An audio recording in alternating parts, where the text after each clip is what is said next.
Kusema ukweli, katika jiji letu la Arusha au mkoa wa Arusha, hususan ni halmashauri ya jiji la Arusha kabisa hapa mjini, tunajivunia awamu hii ya 6 chini ya uongozi wetu wa Rais wetu wa Jamhuri ya Muungano wa Tanzania, Mheshimiwa Samia Suluhu Hassan, kwa kuweza kututeulia na kutuletea kiongozi ambaye anaendana na kasi ya jiji hili, ambaye ni Mheshimiwa Paul Christian Makonda, kwamba anaupiga mwingi.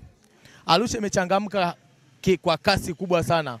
Kuwepo kwa Christian Makonda ametusababisha watalii wameongezeka sana katika jiji letu, lakini pia ametuletea mambo mengi sana.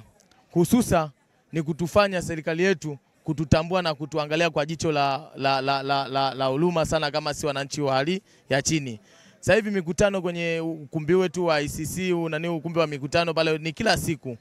Niombe rai kwamba mama aendelee kutubakizia huyu Makonda awepo ndani ya jiji letu, kwa sababu ndio chachu ya maendeleo ya mji huu. Arusha sasa hivi hatuna zile siasa za miemko. Tunao siasa zile za kuangalia maendeleo, kipi unatufanyia ili tuweze kukuchagua na kutufikisha njia ya ahadi. Bodaboda wa jiji la Arusha tuko pamoja na mama.